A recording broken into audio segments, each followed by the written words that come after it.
What I'd recommend, strongly recommend, watch the video that we did in class yesterday. I have it on my website, mrword.org.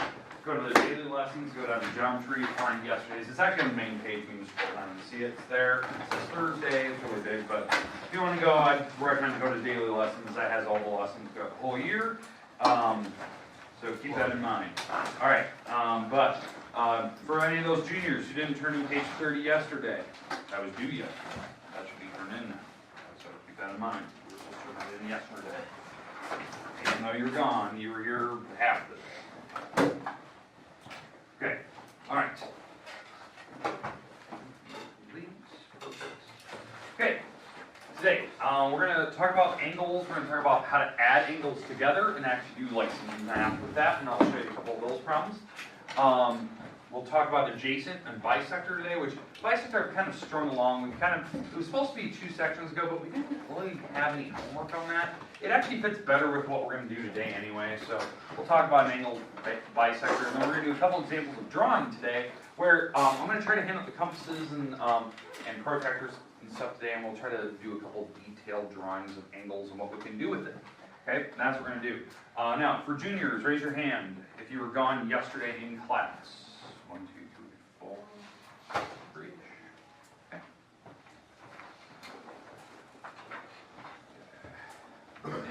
Anyone else gone yesterday in class? That was awkward. All right. Anyone else gone? Okay, now, here's the funny thing. Everyone got one of these yesterday, right? Or today. I like you to hold it up.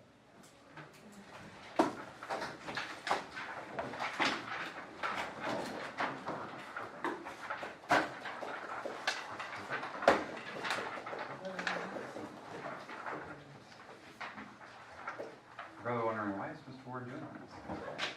Because I found one in the study hall yesterday. In the library. So somebody's going to fail my first test. So, or you're going to have to buy a bunch of them. So keep that in mind. So what not to do actually. Alright, yeah. You going to find it here eventually? Alright. I'll find it eventually. I'm going to eventually find out who lost it, and then I'm going to make fun of them. What? No. I'll have study hall. Thank you very much. He's defending himself. Yeah. If I lost it, it won't be in the study hall, I'll tell you that much. Alright, so let's talk about notation. Let's talk about angles themselves. Let me draw the picture of an angle again. Okay, so here's an angle. This is actually drawn in standard position.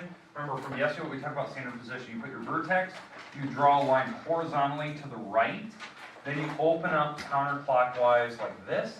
That's how we draw angles. That's how I want you to draw your angle every single time when we have to draw them. Horizontal line, you go counterclockwise, and then where you end, that's your angle, and this is what we can measure. I don't care how long the tails are. Let's say you're trying to measure a picture in the book, and you're like, oh my God, you're putting your, actually, my, bless you, you're trying to, yes, this is crazy. You're trying to put your protractor down, you're like, God, how does this thing work? And it's so tiny, bless you. And the picture's so tiny, you can extend the walls, and it's still the same angle. You just measure it, and it'll actually work.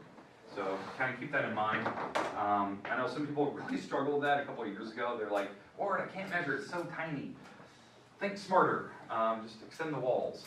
Draw the picture on your paper. You can trace it on your paper. Put your actual paper on the book and trace it, or on your computer screen, but don't do that. All right. But for angles, why I brought this up, I want to talk about the notation. How do you label an angle? How do you answer a question if it wants a specific type of angle? Because we really didn't talk about that yesterday. We talked about what the types were, the 5 types, but we never really got to how do you actually name it? Because that's really most of your homework. It's like name this specific angle or give me the measure of it. Okay.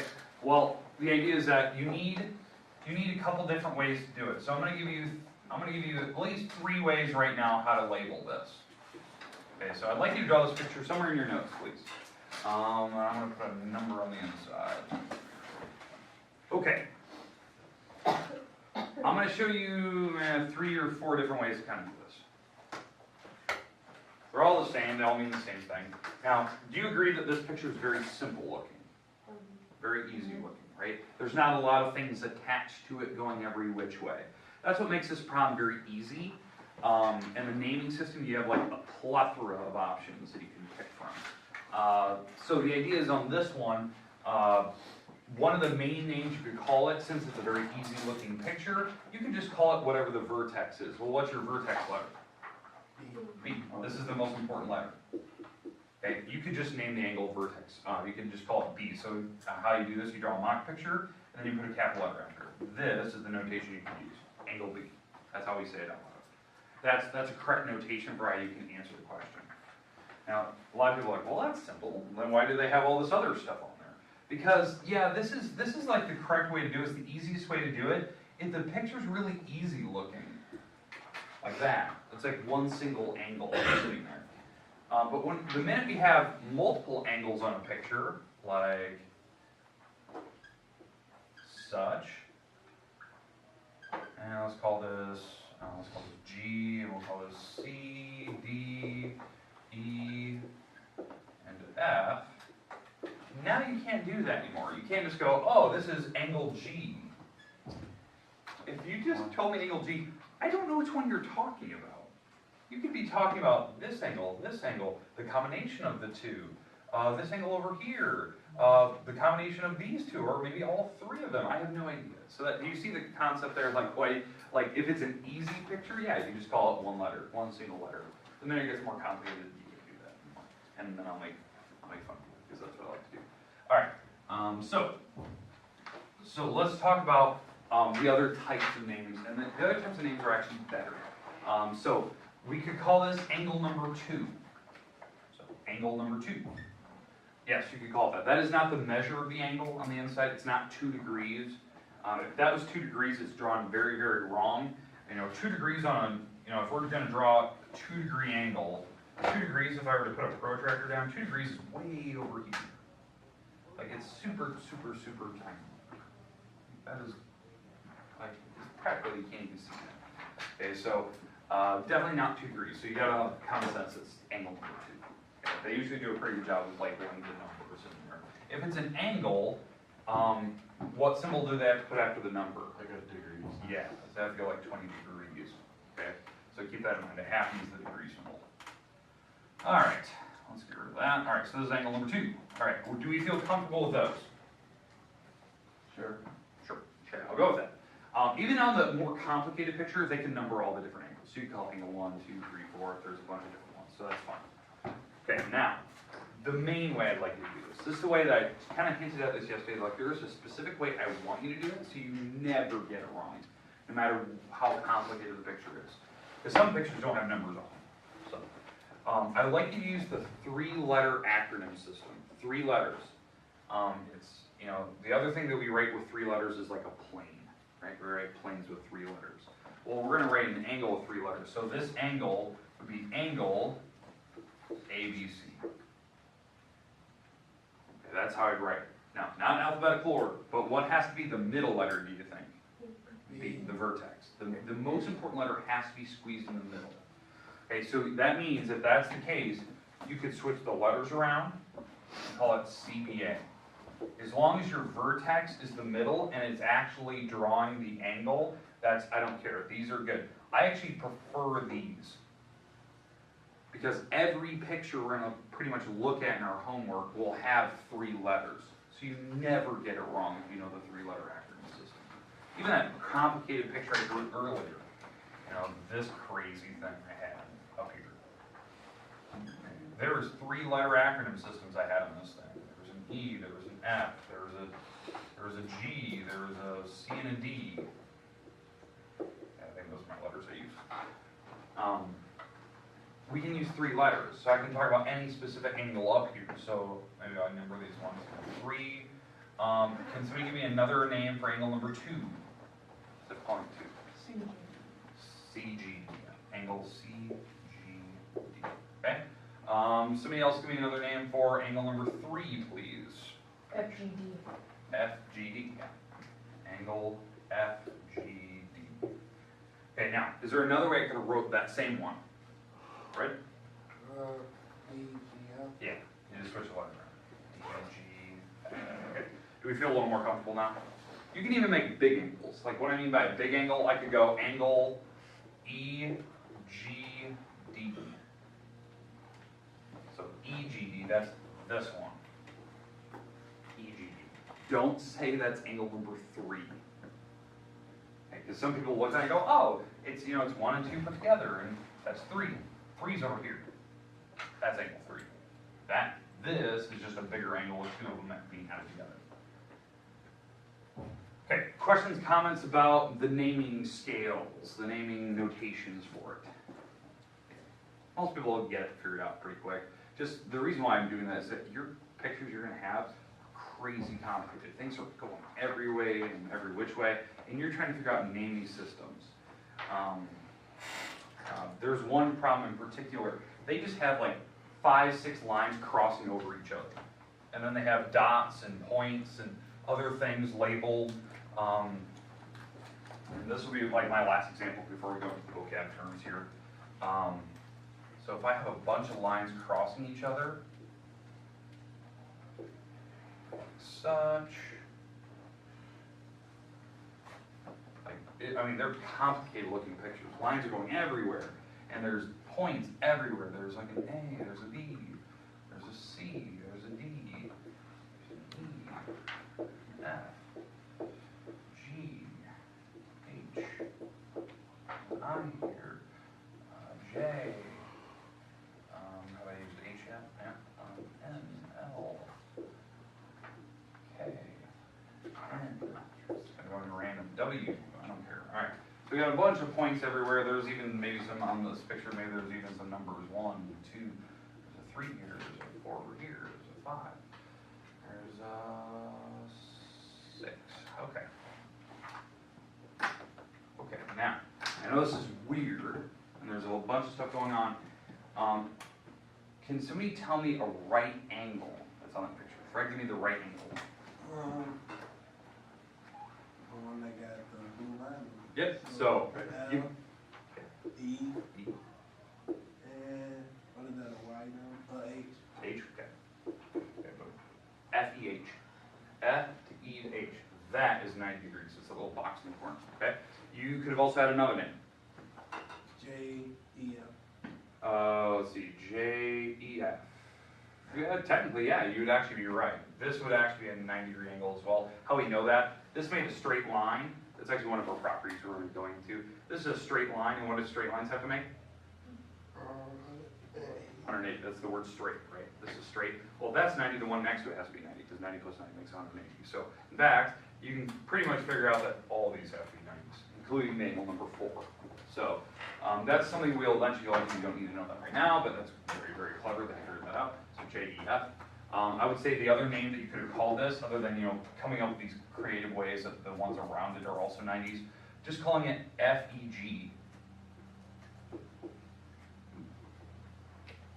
FEG. Okay, that was the same naming system. I just didn't go all the way down to H, I just stopped at G. It's the same angle. Okay, make sense?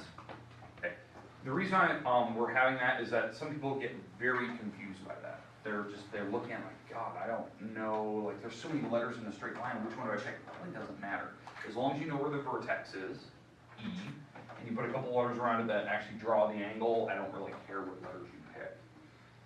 Okay. The book will give you something like that, and they're going to ask you, okay, give me the vertex, give me the letter of the vertex for angle 6. Well, what's the vertex at angle 6? Point D, yeah. So you actually have to say point D. Give me the sides, of angle, of angle 5.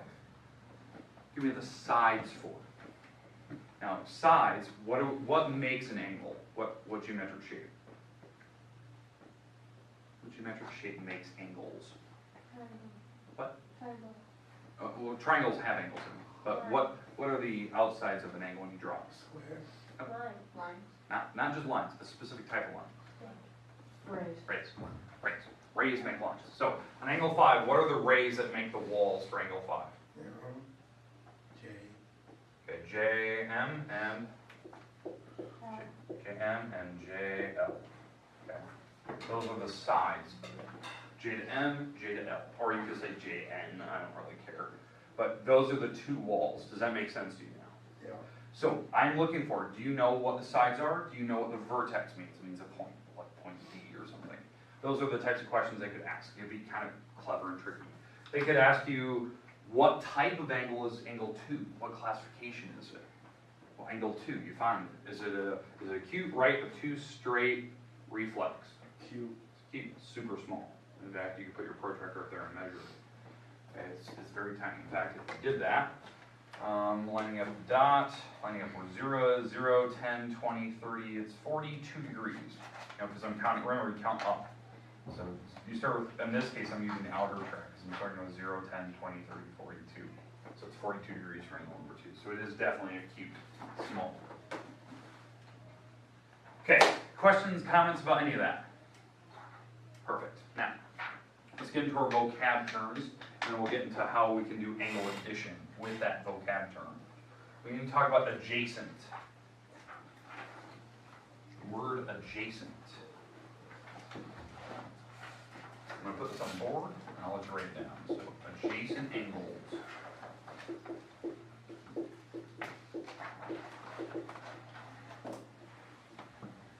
Angles that share a common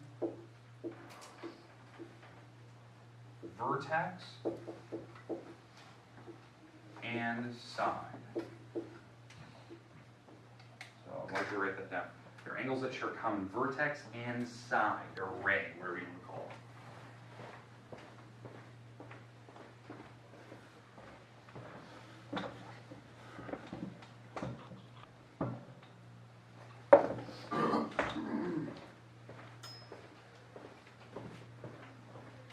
Angles that share a common vertex and side. So what I mean by that, they have to have both. They can't just have one or the other. So when you have angles that are right next to each other, like such, let's call this X, Y, W, and Z. For these angles, there's two of them side by side. There's, you can think of this picture as having many angles, but there's two angles that are side by side, right? There's this angle and this one. Okay, now, why did I put these weird bubbles, these arcs? The arcs signify that the angles are different in measure. They're not the exact same angle. Okay, if they're the same angle, this is how they'd mark it. Okay, yeah, it's kind of like a mirrored image of it, right? That if they have one arc and another arc, so they have the same marking, they have the same measure. So like if this was 50 degrees, then the other one's 50. But if one of them has two arcs, now they're not the same. Now one of them could be bigger, one could be smaller, and I don't know which one's which. The markings don't tell me that, they just tell me that they're different angles. Okay, but these two angles are what we call, quote unquote, adjacent to each other. They're side by side, they're literally touching. They have the same vertex, which is what point? Y. And they have a shared side or a shared ray, which is Y to W. So they are sharing them. They could have different measures. So somebody just make a random number. 42. Okay, give me another random number. 84. Okay. We could add these two together. You could add the two angles together. How that's written? It's written as X, Y, W. That's that angle. And we could add the other angle to it, which is the second one, which is WYZ. You could add the two angles, and that would equal the large angle, which the entire angle is XYZ. Does that make sense? Like I could add two small angles, XYW, that's this one, plus WYZ, that's this one, and you would make the entire thing. It's kind of like segment addition. You could add sticks together and make the entire stick. I can add two small angles to make the whole thing. Well, if I want to add the actual measures of them, like what the numbers are, like the 42 and the 84, this is how you write it. You put a little M out front.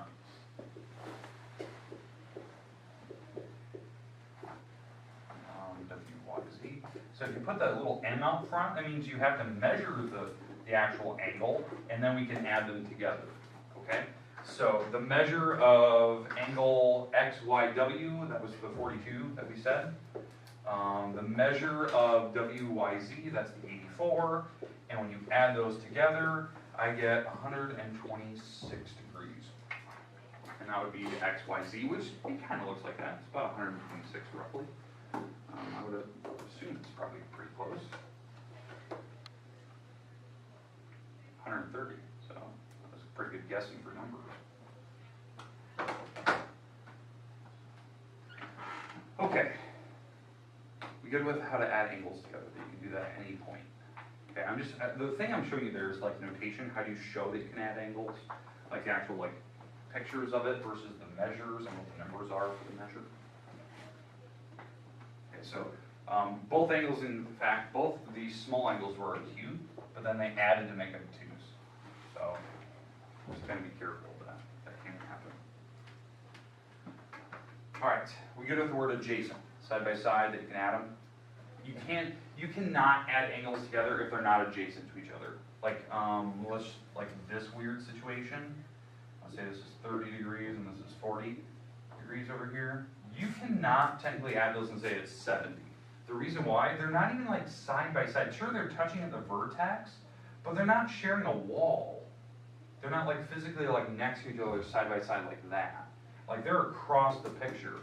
If you could like, if you have a really good imagination, if I could slide this 30 so it's up here, you know, like actually moving this wall to here, like turning it like a dial, and this is my picture, Think that. now we can add. Now you can say that the entire angle is 70 all the way across it. So they have to be side by side with the same vertex. All right, bisector. Let's talk about the bisector here. This will be one of my last things to talk about today, and I'm going to do some drawing.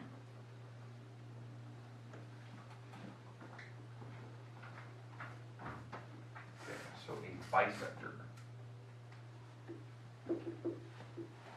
I'm just going to give you the generic definition of what a bisector is, then I'm going to apply it to what we're doing, because it makes more sense. Okay, so a bisector is a line, it's a type of line, ray, segment, or plane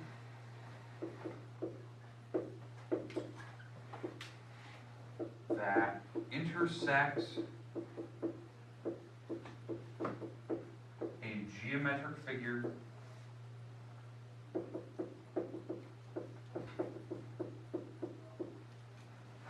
at its center. Sometimes we call that the midpoint in certain cases. It doesn't have to be a midpoint. Midpoints only apply to segments, but it can go right through the center. So it intersects. So it's a line, ray, segment, or plane. So it's some figure that you're going to cut an object in perfect halves. So like going back to my very visual aid, if you had a piece of bread, this is a terrible looking piece of bread, and you had a knife, you know, that is a plane, we could go right through the center of the bread, you know, the center, and now what happened to your piece of bread? You bisect it, it's cut in half, okay, if you went through the center of it, okay? Now I know that the bread is not symmetrical, but I'm saying that when you go through the center, you're bisecting it, you're cutting it into halves, that type of thing. It's going right through the center of it. Okay, that's what a bisector does. You can do a bisector to pretty much anything, but you got to remember, it's a line, ray, segment, or plane, but it goes through the center of the object. So even if I had a line segment here, let's say I had a line segment from like A to B, I could have an object passing through the middle of it. Let's say I had a ray passing through the middle. Okay, bless you. If this happens to be the middle, that would be the midpoint of that segment A to B, then this green ray would actually be the bisector of it, because it's passing through its center. So the green mark is the actual bisector, because it's hitting the middle of my segment. And we can do that to angles too. So if we had an angle drawn, let's say I had this large angle. Somebody give me a random number, please. 150. Okay, I'm gonna go with 25. Makes the two numbers are 20 and 15. So let's go. Actually, let's add them. Let's say 35. 20 and 15. All right, so 35 degrees. We could draw a bisector through that. Okay, through the 35.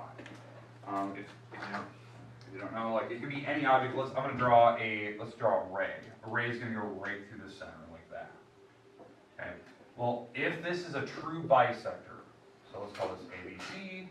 Let's call this D. if this is a true bisector, BD bisects, if it bisects angle, ABC, right? That means it passed directly through the center. So what happened to the 35 now? Split in half. So if you're splitting that number in half, what is 35 divided by 2? Divided by 2, divided by 1, 2, 1, 15, 7.5, 17.5? Okay, 17.5 degrees. That's what happens to the angle if you had a bisector go through it. So the two angles are actually congruent angles. So this angle is congruent to this angle. So we have put the same marker. Remember, congruent means equal, size, shape, and measure. You can have angles that are congruent to each other. How you write congruent, just so you know, if those two angles are actually the same measure, angle ABD, yep, is equal. The little tilde above it, little squiggly mark, is congruent to CBD. The two angles are congruent. This is the word congruent. Now you're probably thinking, okay, why do they put a little tilde above it? What's that little squiggly thing? Why don't they just put an equal sign? We reserve equal signs, like the equality symbol, for algebra. For like, you're going to solve an equation. You know you have some type of math you want to solve. For geometry, when we're comparing shapes, and you want to say that these shapes are congruent to each other, well, you don't say that they're equal or they're congruent. So that's why they have this new object. This says that objects are equal to each other, as opposed to mathematical equations that could be equal. Now you could have equality symbols for equations, congruent symbols for like actual shapes. So that's the why they have that new symbol, but it's the word congruent. All right. Questions, comments about the word bisector? Okay, here's what I want to practice today. Now we're not going to get to the compass stuff because I know we don't have a lot of time today. We'll save that for Monday, and we'll do a bunch of different drawings, and I think you're going to have a lot of fun on Monday with that. It's kind of a good day to do it anyways, since it's homecoming week. Let's take out your protractor. Let's do that if you found it. Hope you found it. Let's draw an obtuse angle today. Okay, let's draw an obtuse angle. So here's what I'd like you to do. Let's just practice. We'll just do one or two of these today. I don't want to do too many. I actually want to give you some time where you can actually work on homework stuff.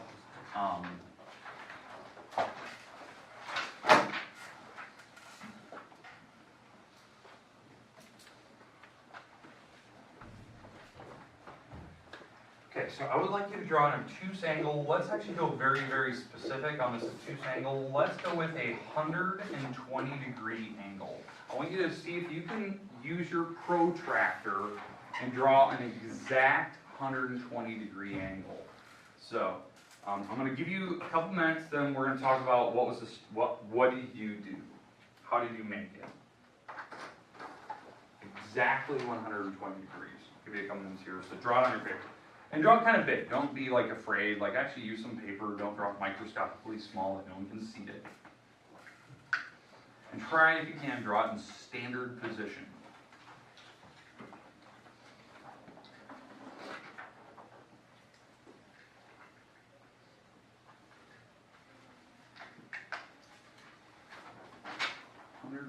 Degrees.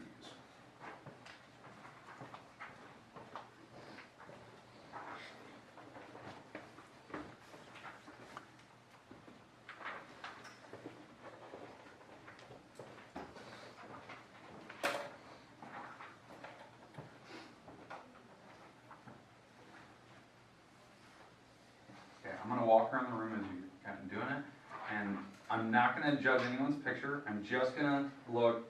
You have something that resembles 120 degrees. You don't even have to have your protractor on. I just want to look at your angle.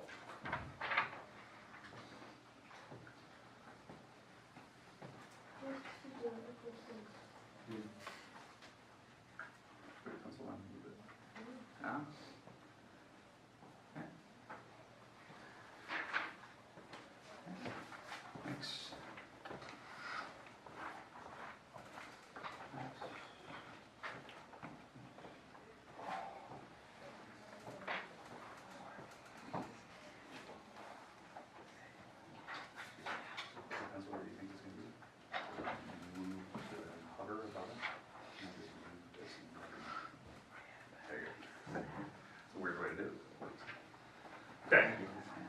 had a chance to kind of draw one? No. No? I was joking with you. Oh, okay. I was like, I thought you had one. All right, 120 degrees. Look at your picture. Did it look something like that? If it didn't, you did something wrong. Maybe double check it. It should look something like that. Why did I just draw that mock picture? That's what it is, man. What? That's obtuse. It's obtuse, exactly. Like, thinking about what obtuse means, it means a very big angle. We're past 90 degrees. You know, 90 is here, so we went past it. Okay, so think about that. If your picture doesn't look big, you did something wrong. But from what I can tell, everyone kind of had the right drawing. Now, there was a couple different people that had some questions and some different strategies for it. I love the fact that some of you are using your the actual like protractor as your like straight edge. Like you're actually using like the walls of it. That was funny. It made me laugh because I would have done it, but it was clever. It's super straight. So in fact, I'm gonna do the same as what some of you did, which I thought was clever. Okay, so you use the actual thing to draw your line segments.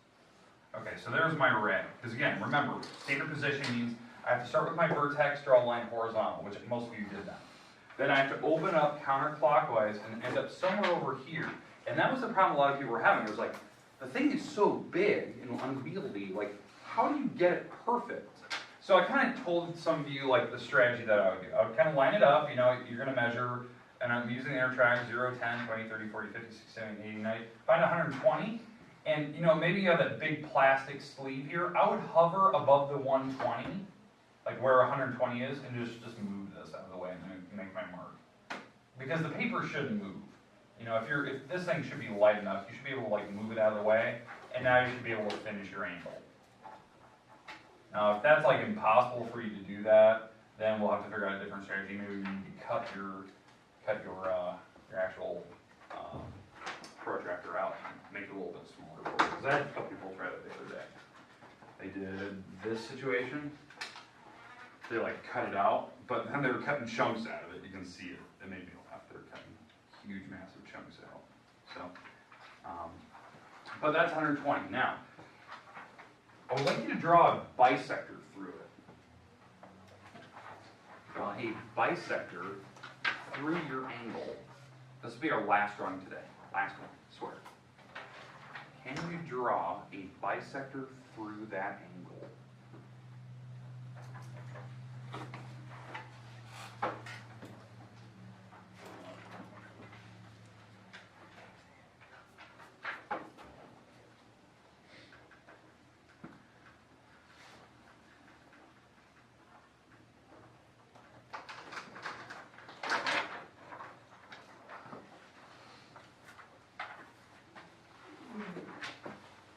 Give you another 30 seconds or so. Draw a bisector through it.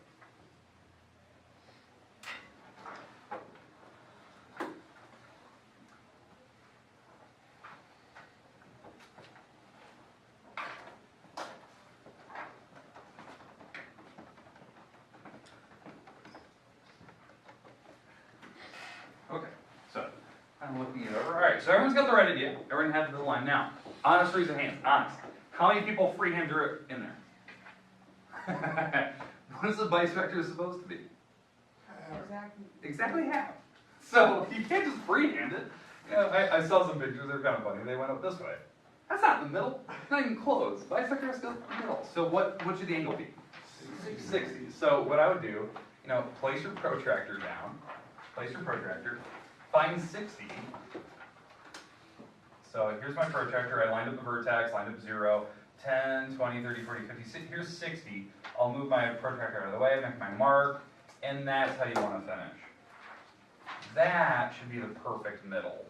And it actually looks pretty good. That should be 60 and 60. Okay. It made me laugh. I saw some people's drawings like, how did you just draw that? And I figured some of you are just freaking drawing it. It has to be 60. Okay, we good? Alright, homework today. This homework is due Tuesday. Now remember, this is our last assignment for the week. This is we're going to get 2 assignments this week. Next week, you're probably only going to get 1. It's homecoming week. I don't like to assign a lot. So just kind of keep in mind, even though we have 5 days next week, probably just 1 assignment. So here it is. It's page 41, numbers 1 through 10, 12 through 22 in these, I want you to do the evens on those. The 12 through 22, that part. 30 through 35, and 37 through 40. So, what's big and messy is really not. A lot of the times they're having you just measure an angle, like put your protractor down and measure it. So yes, you do need a protractor. So if you lost it, you can't do half the homework. Like Someone you will ask accused you, me of? what? Like you accused me? Yes, I didn't accuse you, I just made fun of you. You tried to at least. I did not. Made it polite. 1 through 10, you have to give me a couple names of different objects like the vertex, the sides, name an angle a certain way. Same with 12 through 22, they have you naming angles differently. Some of the pictures can be complicated, but when is that assignment due? Tuesday. Tuesday. Due Tuesday. Tuesday, so what is that? 9th, 10th, 11th, that's the 12th? So Tuesday, September 12th.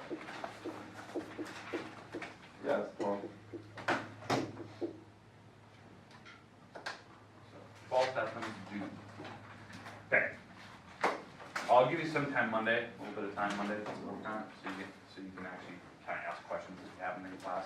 Now again, for those juniors who are gone, I would definitely recommend strongly this weekend, watch those videos that we did yesterday, which in this class, we did a bunch of notes on the classifications. That will help you out. Or get the notes from somebody, or get it from my website, because I have pictures of these notes. Okay, anyone take notes today that I can take a picture of, like really pretty notes? No, I'm not. Anyone at all? Oh, I was looking at it later. My handwriting is bad. Doesn't it? I don't judge handwriting. Oh. I'll make fun of one. Alright, I'll ask another class. Alright.